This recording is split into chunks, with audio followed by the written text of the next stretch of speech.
Welcome back, everyone, to the Power of Eight. And this is a wonderful way for you to share what we've been sharing in this wonderful book called The Power of Eight by Lynne McTaggart. I'll be your co-host today along with Jennifer Smith, and we're going to be sharing chapter 2 today, which is all about the first global experiments. And it's a wonderful chapter. We've got a lot to share. And we're also going to stay tuned because if you're watching us live in the chat, you have an opportunity to share as well. We'd love to hear from you about your experiences with healing modalities and even your miracle moments over this past week. So stay tuned for that. And Jennifer, you ready to get started? I sure am. So this very first part of this chapter is really interesting because, and I'm always looking at my notes here, because there's these chapters I find are just so dense with incredible, rich information. And for those of you who are just joining us this show, I encourage you to go back and watch our first and second episode of The Power of Eight, because we sort of offered a little bit of context. And if you're joining us today, that's wonderful too. We're so happy that you're here. And what really inspired us to co-create this together is at this time in the world, with all the things that are shifting so rapidly and so many distractions out there, it's so important to understand the power of our intentions, the power of our thoughts, and to really remember how truly creative, divinely creative we are, and to consciously direct and guide and use and tap into those hidden inner resources for such good in the world, right? And I just feel like, I know we've talked about this before, Jennifer, as we sort of, so many people are awakening to this right now. It's really an exciting time to be alive. And I feel like, really, I don't know about you, but for me, when I really feel into it, my soul really chose this lifetime with all its, ups and downs and plot twists. It's a beautiful world, and there's so many opportunities for growth, expansion, and healing. And this is a wonderful book because it balances the spirituality along with the scientific. And this chapter definitely is a sciencey chapter, right? So, It is. And I would like to just add, you were talking about, this is a wonderful time to be here. And I think we've all chosen this time to be here because uh, there's so many things we can do with the upliftment and just the wonderful healings we see with the energies and our ability to manifest. And, I love the power of eight too, because sometimes it's a great learning tool. And sometimes we need that connection to understand it intellectually before we say, okay, hey, I believe this. I'm gonna give this a try and really test it out for ourselves. So I know that was my background. I come from a science background. My background was engineering, so I can relate to these science experiments. And so yeah, so why don't you go ahead and tell us what you thought about the experiments and what stuck out to you as they're trying to prove out why healing energies work. well, what I really found interesting is um, that she, in the beginning, she talks about all these different experiments that were done, and again, as you're just sharing, I'm a very intuitive person. I come out of an arts and humanities background. I'm a visual arts teacher and by training, and yet I've always been interested in science. And it's like my right brain, trusts things and takes things on intuition and faith, and my left brain is like, well, I'd like some information. And one of the things that I found really, my left brain really liked about the opening of this chapter was all of the references to the experiments that had been done previously about consciousness, and the research that had shown that thoughts could change physical reality, and and affect not only electrical equipment but also other human beings as well. And then the point that kind of was interesting is how she said, but almost no experiments had been conducted on the effect of lots of people sending the same thoughts to the same target at the same time.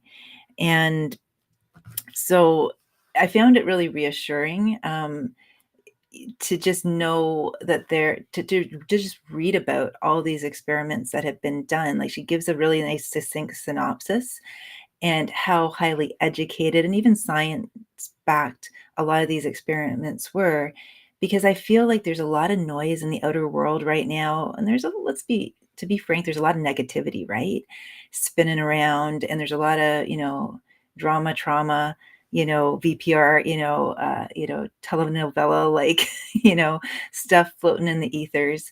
And it's important for this to be just as loud, or if not louder, so that it doesn't get drowned out by all the other stuff, right? And And you think just it creates a space for people to make choices.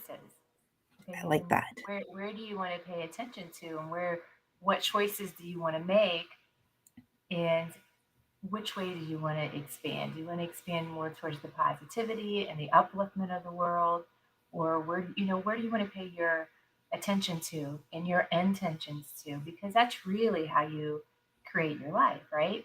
Hmm. And so I think the more of us talking about what's available to people, and they can even go get the book and read it and understand it for themselves, it gives them more choices of what they would like to believe.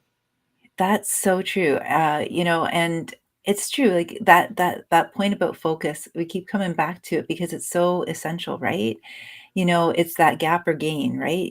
Are we looking at what we don't have, or what we wish would be there that's somehow missing, or are we focusing on, you know, um, where we're moving towards, where we are right now in the present moment, and just, is that a match for where, our heart is leading us? And also, it's important to take stock of, what has happened before. And I feel like that's what she's doing in the beginning of the chapter. She's setting up the context for her own experiments, by looking at the forerunners, like the precursor experiments, and how they laid some groundwork, and how they made wonderful strides in terms of shifting, um, awareness, and offering, what you're saying, that power of choice to people, right?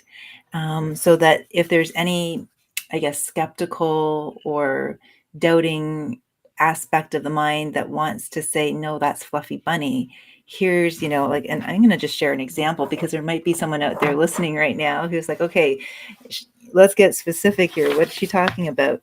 So, um, there are a couple that stood out for me. One was the late William Browd, a psychologist and the research director of the Mind Science Foundation in San Antonio, Texas, and later the Institute of Transpersonal Psychology. He conducted a large body of research showing that thoughts can affect the movement of animals and have powerful effects on the autonomic nervous system, which is the fight or flight mechanisms and states of stress of human beings. And then um, she goes on to share about how during the AIDS epidemic in the 1980s, the late Dr. Elizabeth Targ devised an ingenious, highly controlled pair of studies in which some 40 remote healers across the United States were shown to improve the health and survival of terminal AIDS patients just by sending healing thoughts, even though the healers had never met or been in contact with their patients. And that is, just really, powerful. And then for people who are like, well, who are these people doing these studies, right? Um, the very first one she mentions is Dean Emeritus of the Princeton University School of Engineering, Robert Jan, and his colleague, psychologist Brenda Dunn, who ran the Princeton Engineering Anomalies Pair Research Laboratory, and had spent 30 years painstakingly amassing some of the most convincing evidence about the power of directed thoughts to affect electronic machinery. So, every time we have those moments with our computers when they're kind of like doing wonky things, you know, again, the things that seem separate from us are affected by our energy field. So I know we joke about that when, say we're in Mercury retrograde, things are going wonky, but it's because we're actually going into this opportunity to rebirth and revisit and reflect and revise, our own belief system. So, when those things happen, again, how we look at it, I'm just thinking of this practical example because a lot of people, joke now. It's become pretty mainstream about Mercury retrograde. You know, applying this to our own lives is just, instead of saying, oh, darn, it's Mercury retrograde, my computer's not working, it's more like, oh, my computer is giving me powerful feedback. What am I focusing on? And also knowing that it's coming up for healing. So if it's no longer like something that brings you joy, peace, or love, wonderful. Let's let it go. We don't need it anymore. Did we get the learning from it? Did we get the ahas from it? The gain the insight from it? Wonderful. Let's celebrate that gain and move forward wiser with a richer lived experience and awareness. Jennifer, what stood out for you in this chapter? There's probably lots of things, right? You mentioned the science, the scientific research. So this was done under developing a hypothesis, testing it, using controls, using statistical significance. So all from how the academia believe that scientific research should be done. What stuck out to me, I had points on what you said, but also um, it would be the last one that really stuck out to me. Was what they talked about Dr. Gary Schwartz and his was talking about his impeccable credentials. And I'm just reading from the book here, but he has a degree from Cornell University, a PhD from Harvard. He was a tenured professorship at Yale and directorship of the Yale Psychophysiology Center and Yale Behavioral Medicine. But he was feeling very restricted um, by the fussy world of East Coast academia and left it for the open spaces and open mindedness of the University of Arizona. So I love that part where he would, I think sometimes this happens in academia where they're like, wait a minute, there's more to this than just the scientific research that we can do. And I love that, we're trying to, people are trying to prove this out scientifically of how healing works, because I think that gives uh, some people some good feels about, yeah, this is real if they haven't tried it yet. And it helps us to maybe connect intellectually what it is, but we exist on multiple planes of existence. So once we understand it intellectually, and we can kind of say, okay, I understand this. Let me look into this a little bit more and try it out for myself, because that's the path I went. And whenever I was studying about this, and I related it more back to, okay, energy, spirituality, how does this really work? And related it back to all my experiences in the corporate world with electric motors and things like that. And it started to make sense in my intellectual mind, like, okay, this could be a possibility, until I just convinced myself, yeah, I'm going to give it a try. I'm going to try. I'm going to experiment myself to see if this is real. So that's, I can see where people can be led down that path. And it's a wonderful path to go. Yeah, I think it's such a common path. Like to some degree, even though like I didn't come out of a science background, if I reflecting myself, I think I came through a similar, pathway of questioning and wanting to understand. I know when I was first studying Reiki, I was reading about the liquid crystals in the blood, quartz crystals in the blood, and the law of entrainment, and it was reassuring to the mind of form, even if another part of me was like, yes, this is resonating, then there was the sort of the mind wanting to play catch up a little bit and have that reassurance that what my intuitive hits were sharing with me kind of matched. And so, yeah, I think I'm really, really glad that you described it in that way, because I feel like a lot of people listening can really identify with that, and to know that this is, you know, was your journey with it. And I would add that it was my journey too with it, to a large degree, you know. Mhm. So I love that you mentioned uh, Gary Schwartz, because I know when I was working on a book that I was writing years ago, that's when I literally had like a whole chapter on a right-brained approach and a left-brained approach to the chakra system, and I referenced his work because I found it so interesting. And what she talks about in this book is really kind of the cornerstone of a lot of his work, which it was based on the Russian scientist Pop, about basically the light that emanates from forms, right? That's like the light body, right? And so I'm just looking for the part here where she was talking about just his work. Yes, this is it right here. Sorry, I just wanted to find it specifically. That basically, when she started doing her first experiments, working with Gary Schwartz, they she was all excited about, solving world hunger and world peace and like those really dramatic things. And he's like, let's work with leaves. And then we can progress to seeds. Like, let's move in small steps. And she was like, okay.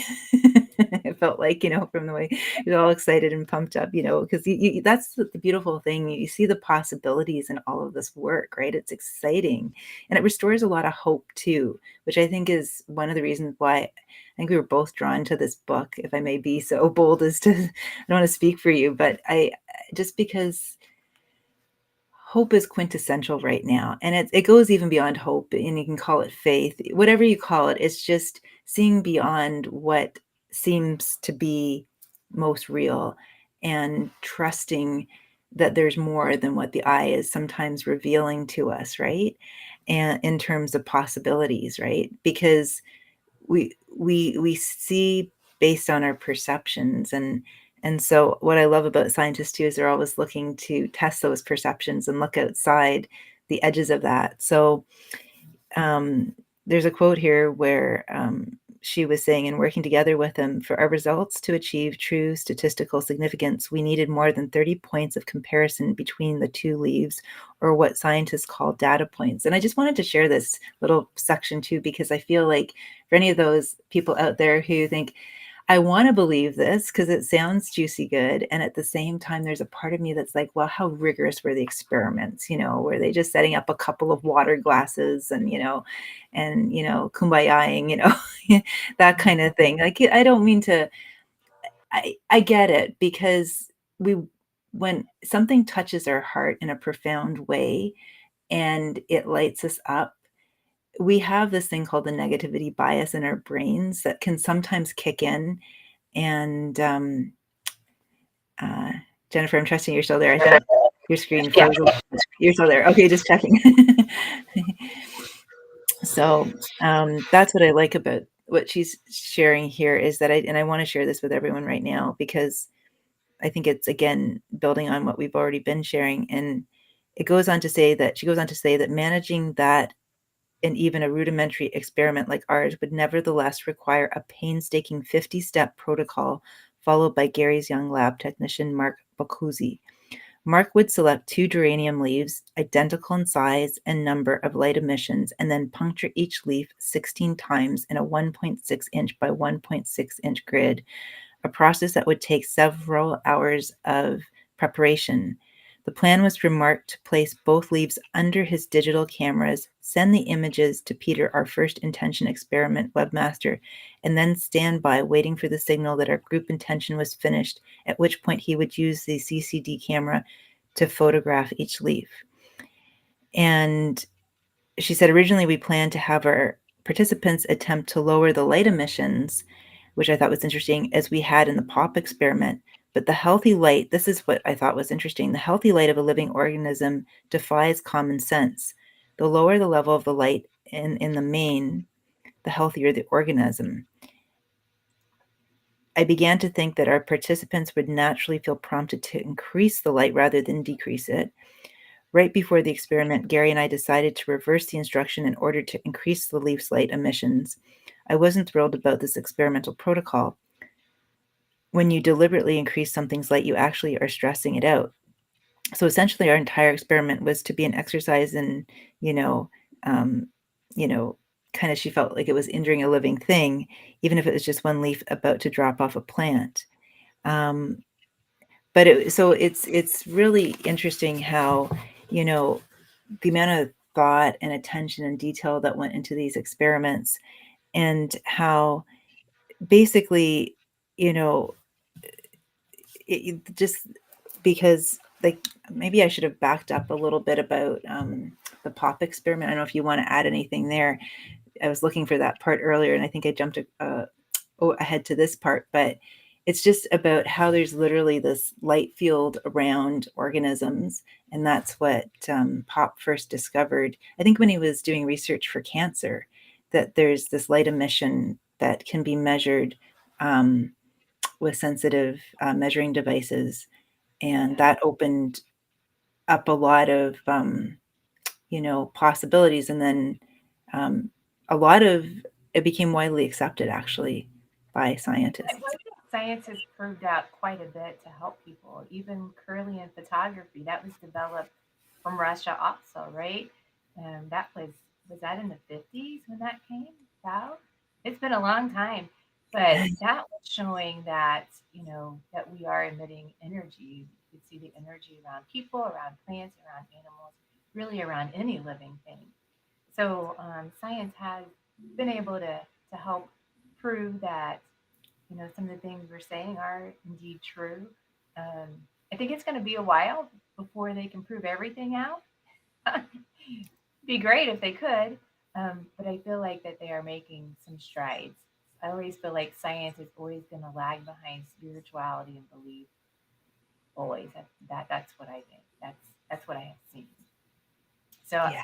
I go through these, and I like the sciencey background. And as I'm reading the chapter, I read it last night again, and I thought, wouldn't it just be because you see how much it costs for these scientific experiments? They have to get grants for $1.8 million to do all of this research, to conduct it correctly based on science, what academia thinks is science, significantly with statistical significance. And I thought, wow, wouldn't it be easier if we just believed and tried it? Then I you would was know for yourself that it's true, I was like just I thinking did. I was just thinking the same thing, Jennifer, as you were speaking. I was like, why don't we just trust? Yeah. Like, why do we need all this evidence? And and this is, I'm glad you said that. Thank you for voicing that, because, and it's not to discount all of the wonderful science and data that that's in this book, and that that's out there, because like we were sharing earlier, it is reassuring to the mind. And at the same time, with so many you know um I'm going to call them challenges in the world, because they definitely present as challenges, especially in the face of still bridging, I'm going to call it a gap between who we identify as being and who we truly are, right? Mhm. And so when faced with um, you know a, a so-called challenge, the sort of the mindset and the thought process, because it usually for a lot of people is a thought process first. Before, sometimes it's an emotional reaction too. It can be go one or both ways, and the two are related. And also to just, but to see it also as an opportunity. And I mean, this is something that in my own journey, I mean, I have many of, like all of us, we all have many opportunities to practice. I definitely have. And recently too, I I think I shared on the call last week that I had a really intense energetic experience with a communication that went wonky and haywire.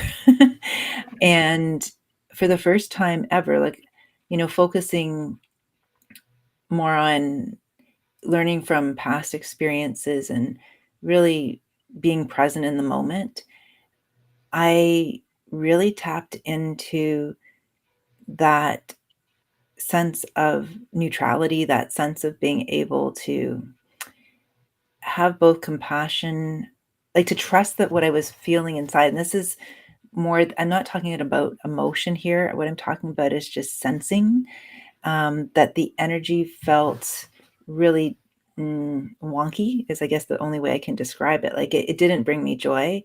If anything, I could, because you were mentioning earlier too, like we're so multifaceted. We have like this multidimensional awareness. We're not just physical think bots, like, it's having all of these dimensions of self online, and becoming aware of and practicing as well how to live and tap into them in these daily everyday moments. And it was like noticing that there was a part of me that was like, oh my gosh, what's going on here, and a little bit fearful, a little bit, like taken aback. And then another part of me that was um you know feeling some tension in my body, so as a physical, emotionally feeling shocked, and then the spiritual, you know, wanting to like make a meaning out of it. While I kind of just stayed neutral and noticed that. I know it sounds like, I mean, just as I'm sharing it right now, I'm sure there's someone out there going, "Oh, really? Come on. You noticed all of that in the moment while you were being hit with some really strong, intense energy and in the form of communication from another human being over the phone." And I can honestly say, yes, this is why I'm sharing it, because it's been many years of practice, many years of getting out of my own way, and that mind that just needed to understand everything, and just going beyond just the thinking my way through things and moving it into an embodied presence, awareness, sense, and noticing all those different facets of self, and then choosing to stay in that place of neutrality, which allowed me to respond from a centered, grounded place with saying, well, just something instinctually knew that if someone's coming at me like this, it's not about me, and this person is suffering and struggling, and I have compassion, not judgment for them. And I also have compassion for myself, because this is a strong energy coming at me that I wasn't expecting. And it's okay that there's little wobbles inside of me too, and I'm going to be okay. I'm going to trust that everything's going to be okay, and that this is an opportunity to grow, not an opportunity to hook into more fear or anger or hurt or something along those lines, like a lower frequency energy. And I really saw that moment as an opportunity to practice, to lived practice, not just on the meditation cushion when everything's like hunky dory, but like in the heat of the moment. And I'm so grateful that everything up until now, all the times I've backslid and, Mhm. kind of gotten there and then pulled the carpet out from underneath my feet in the attempt to get to that place, it was all preparing me for that now moment. And I just share that because I feel like everything in this book about the power of 8 and the power of focus and intention, that she's, especially in this chapter, that she's kind of laying that context for, is to really help us to understand that some of the most simple practices are the most profound. And I think it's our mind that overcomplicates things. Yeah, and to explain a little bit, like whenever you're going through the energies, it's more of, we talk a lot of, I talk a lot about mindset, because that really goes into the spirituality. You'll hear people say, your divine mastery presence, really staying in that presence.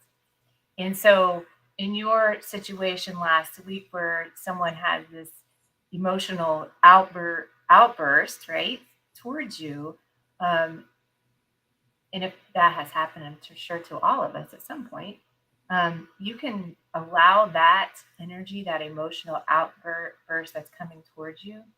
You can you can let it affect you if you allow it to. But if you have a really strong mindset and you can stay in the presence, like what you were talking about, then it can have like little effect on you. So it's really how are we going to let other people affect us? Are we going to stay in our presence and not take on that energy, or So I think that's a good illustration of what people may go through. I just wanted to explain it a little bit more with different words so people could understand, what we were talking about. And also, I wanted to switch to like uh, another. And I look at this energy a little bit differently, but in the experiments, they used some different tools or symbols from Reiki. Yes, yeah. I'm glad you brought that up. Yeah. So they used one of the symbols, which was called the chokore, which comes from a Reiki symbol, but that's a power symbol. And they felt like whenever they did that chant and they used it, and the author didn't even realize exactly what it was at the time. I don't think that it was really powerful to get that good energy moving. Yeah, I think she just thought they were playing relaxing music. Mhm. And it was a Jonathan Goldman CD from his Reiki chants. And what I love about what you just shared is that this is where it's actually a really beautiful illustration of just if she knew without being aware that she knew, right? That that was the perfect piece of music for her experiment. She didn't understand it at the time. She didn't understand what it was. And yet, look at how perfectly it aligned with the intention of the experiment, which was to amplify the power of the intentions.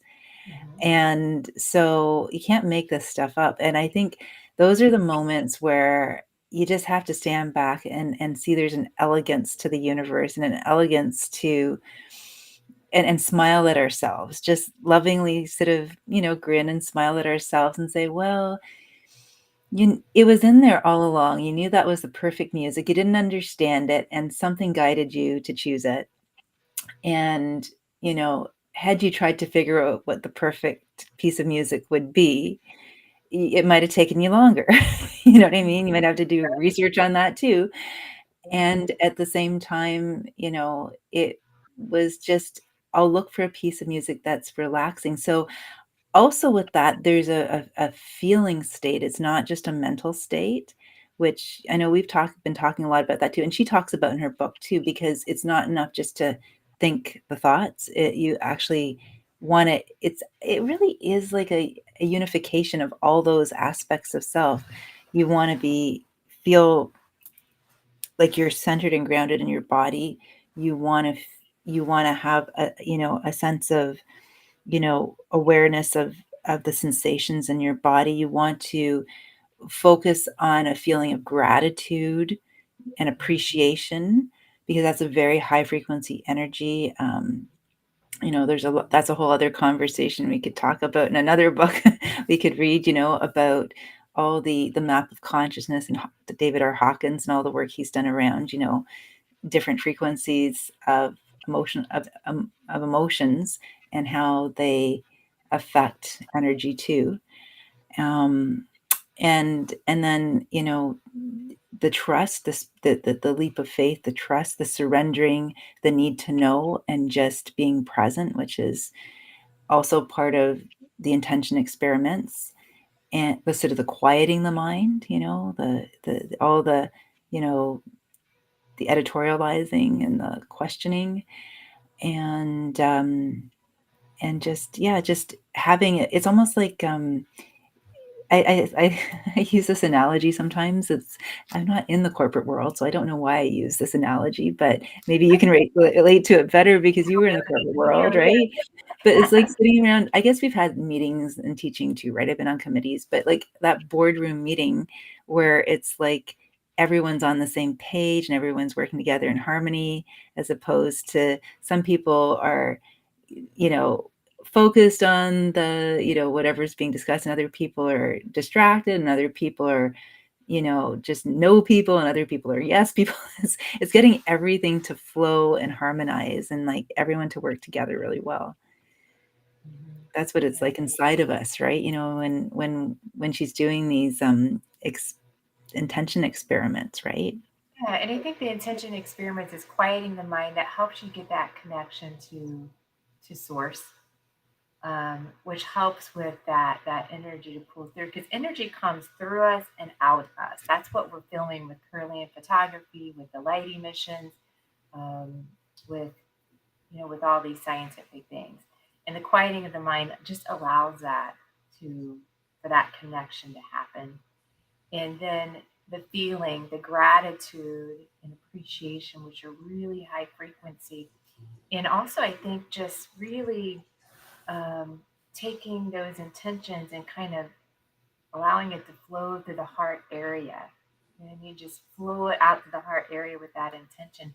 I was watching Gaia TV this weekend. I don't hardly ever watch TV, but I kept that subscription because there's a lot of good information on there. So people want to learn. There's all sorts of learning things there, right? All sorts of things. I was watching, and they were talking about scientific experiments there too. I think the one I was watching was about channeling, and of course, there was a lot of people from academia that went over to channeling, but they were talking about the field of the heart and how it can be measured. That field it can stand out 3 feet or more. It's just I think the equipment can only measure out 3 feet because it could be really large. And then our brain area is just like an inch around is where they can feel it.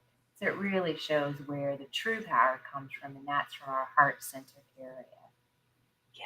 And I think there's even it's interesting. I did a training with the Institute of Heart Math, a building personal resiliency mentorship with them. And even prior to that, I was always interested in the Institute of Heart Math. They're another great foundation. They have a lot of, even short videos you can watch. I love Gaia TV too.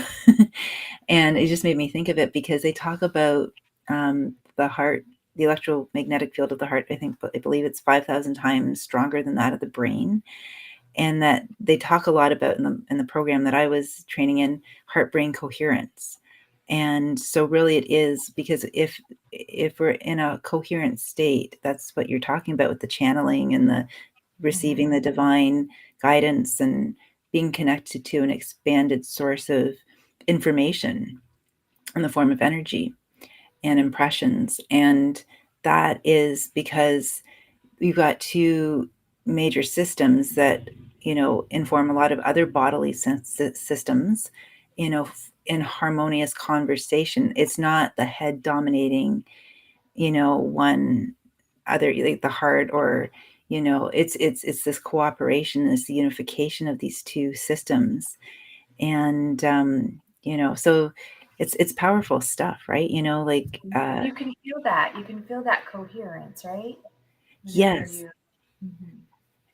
And they even have, it's interesting, I don't know, I'm just gonna share this too, because I feel like it just fits into, like, the topic so well today with the experiments, and I never thought to bring it out today because I didn't realize we were gonna be talking about it, and that's okay. So I'll just describe it. There's a little clip that fits onto your ear, and then there's an app, and it actually senses, like, you can practice heart-brain coherence, and it literally, you're focusing on you can change it, but it's like a circle, and it as you're breathing, you can do it for, they recommend 9 minutes every day, and it actually gives you a readout of your heart brain coherence pattern.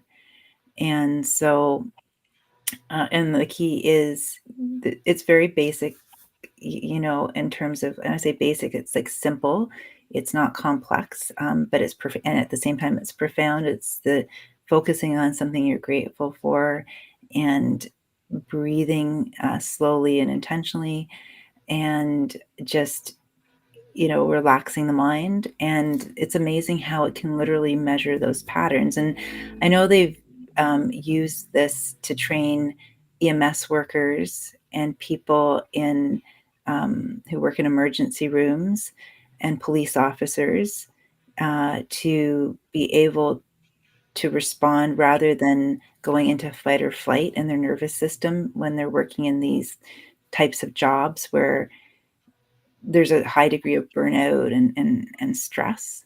And so it's really fascinating how accessible and how, you know, I want to say mainstream all of this is becoming. Like, even if some of this might be new to some of the people listening, I just felt guided to share that too, because this is a wonderful institution, and they're bringing it into, institutions and places where, people really benefit from these kinds of practices, and it's they're measurable results and improvements. And they talk about moving to new set points, right? So if you practice for a certain period of time, then over time the set point shifts, and you can be faced with the same trigger or the same circumstance or situation, like maybe say arresting someone or something like that, and be able to stay in that zone of responsiveness rather than going into fight or flight. And it has to do with your nervous system and how it responds to stressful situations. So, Wow, I didn't realize all that. But I mean, to me, that seems like it's putting people in this helping them with the response rather than the reaction. And that calm response is actually going to be much better energy for the situation than a reactive response. exactly. And even, on a tangent that's related, something that just popped into my mind right now, I feel guided to share with everyone during our discussion, is something that I've looked into too, because as a classroom teacher, right, working with high school students, and also I've worked with students who have safety plans, who have a history of behavioral challenges, and, you know, that there's something called neuroception, where it's when you're working, it applies really. I think, I think that the term attunement, right? When we talk about, as a Reiki master, passing an attunement Hmm. to someone who's gaining one of their degrees, or receiving attunement ourselves in our process of gaining our degrees, it's on a scientific level, we call it neuroception, because we have experiences that can sometimes lock our nervous system into certain types of responses, or what more likely reactions to situations, so that this is where we can't think our way out of trauma. We can have a positive way of looking at things, and at the same time it's incredibly powerful and important. And at the same time, the feeling part is really the sensation part of noticing what the signs are in our body, that our body needs extra reassurance, with the support of the mindset and with the support of, um, and so as a classroom teacher, I know I worked with one student who had a really serious safety plan and a long history of uh, difficult experiences in her life. And I instinctually would, if I went over to check on her work and ask her how she was doing, I would never stand over her. I would always kind of crouch down and be lower than her. And I would always start off with, "How are you doing today? How's your day going?" And oftentimes she'd say, "Not very well." And I'd say, "That's okay. You know, um, you know, do you want to talk about it?" And she'd say, "No." I'm like, "That's okay. You don't have to talk about it." Just letting her know that I was present and I cared, and not trying to solve or fix anything with the head, but just Hmm. being, kind of present, was my mindset. Just to put a So the mindset was there. The mindset was, I'm here, I'm ready, I'm open, and just let this moment guide me to, like, the next steps, right? And when we are conscious of how we're using and directing and channeling our energy in everyday situations, like, not just even, when we're doing, I mean, I say this because we're both in the healing arts, right? I just feel like I really feel guided today and inspired to, like, remind people, because I needed to remind myself of this, that because I think for many years I did think it was just for the meditation cushion, or when I'm doing a healing or receiving a healing or practicing or learning a healing art. This is like our everyday interactions with people, right? And so Absolutely. the neuroception is I didn't define it very well. I apologize for that, but it's essentially, in a nutshell, as I understand it, that sense of attunement that people around us feel with each other, that's that presence, and it literally calms the nervous system down, because when people are not aware of this thing called neuroception and they're interacting with people and they're kind of in their own sort of bubble, right? Then they sometimes don't understand why people are responding to them the way that they are, because it's maybe not even about the situation. It's just something underneath the radar of in the subconscious mind that's been buried and frozen is getting triggered, and there's nothing to de-escalate that trigger on a nervous system level. It's the body's going into fight or flight, and then the head's trying to figure it all out, and then it gets soupy real fast. So Yeah, I think holding the space for people, just like you said, the everyday interactions with people. And I think most people can relate to that. You know, I can feel it. People who allow themselves to feel can feel people's presence and the energy, and they feel calmer, more relaxed. And you know, before I even was able to feel like I feel now with the energy healing. I mean, there's been instances like you have a person that just feels good to be around them. If it's an aunt or a grandma, they probably have exude this good energy and just holding space for you. So I think most people can relate to things like that. You know, so that's what it is. yeah, and you know what just popped into my mind too is it's true, because again, I like the idea of that we're demystifying it for people a little bit. If I mean, for some people, maybe they already get this, but if it's something that, is calling you here, maybe there's a part of you that, just demystifying it, because going back to like the early experiments in the chapter about how our thoughts affect, human beings and equipment, it's, even just like you said, being around people who are sending us, goodwill, thinking positive thoughts about us. I think sometimes what happens is people can forget, because our thoughts inside our head, well, nobody can hear what I'm really thinking. But they can feel it, right? They can Oh feel yeah, it.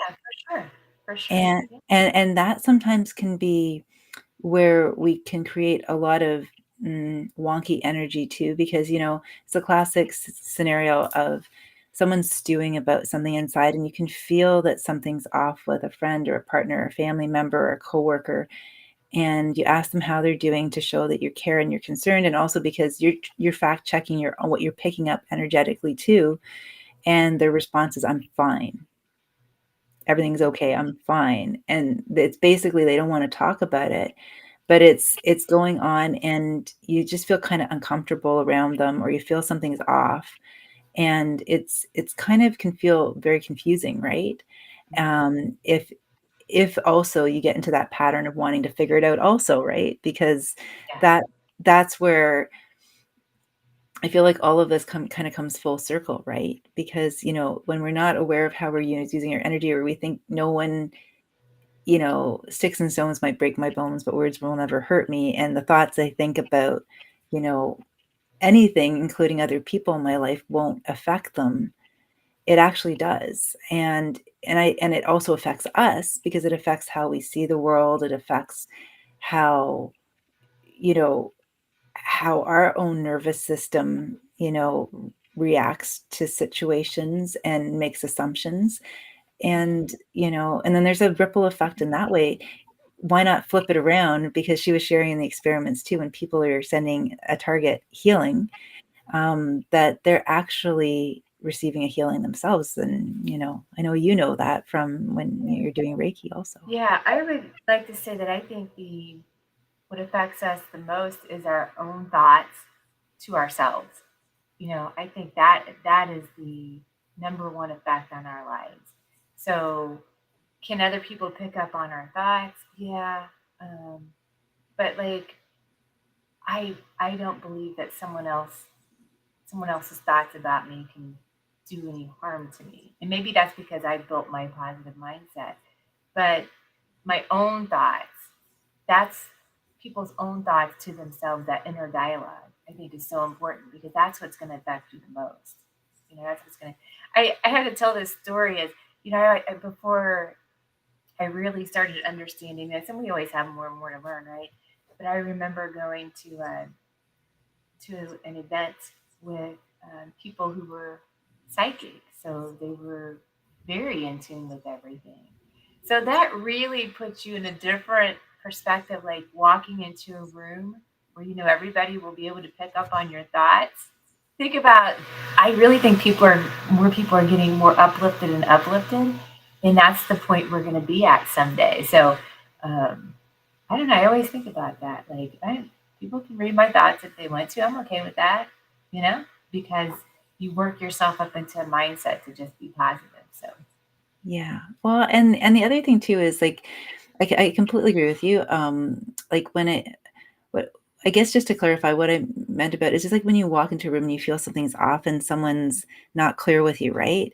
And I mean, you again, we can all decide what we do with that.